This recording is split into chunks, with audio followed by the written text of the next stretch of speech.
excuse me, we need that button where if you're going to clear your throat, you just press it. So, you and I, we're getting up there in years, and with those years come wisdom.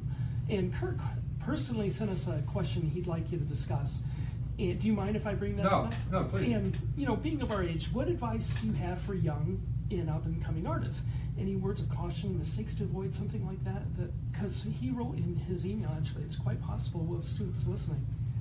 Well, I would think you probably do have a lot of students listening. Especially when we rebroadcast this, because we have 500 students plus a listenership. So back to the question, what advice do you have for these up and well, the main thing that's you need to keep playing.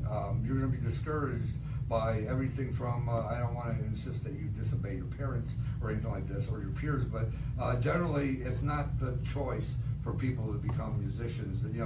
It's not generally a financially rewarding one, but you can do this without making it your job. You can do it all the time. I would say persistent and spending hours a day on your instrument, so that it puts you way in a different class from the rest of the players. Yep.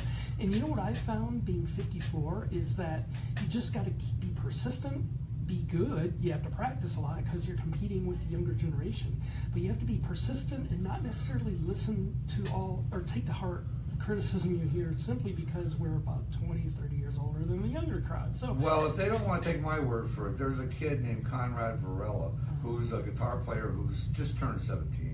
Played at the local music co-op, just played the Star Spangled Banner for a professional, I think it was for the Phoenix Suns or something like that. Diamondbacks.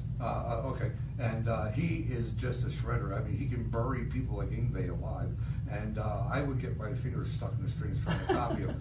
And he's 17, and that guy just lives with his guitar. Yeah. And you can tell he doesn't even take it off. Now, what advice do you have for that gentleman, like to be successful in the music scene? Because it's not necessarily how talented you are or how good you are, but what would you say to him? Yeah.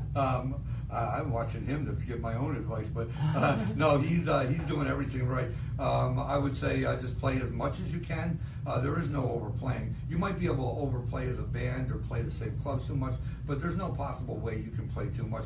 If you don't have FM radio or something driving local music, and we don't, the only time they're going to hear your songs is when they're out listening to you play. We don't have a vehicle to do that. Well, that's what AZRadio is trying to do. That's right. Become an independent artist showcase. Lars, now, you'll forgive me for asking, how old are you? Because you look younger than us. I'm ageless. It's a vampire club. No, I'm 37. 37, because, and Brian's about my age, which I already mentioned. Nice. So, at your age, at 37, was it? Yep. Do you have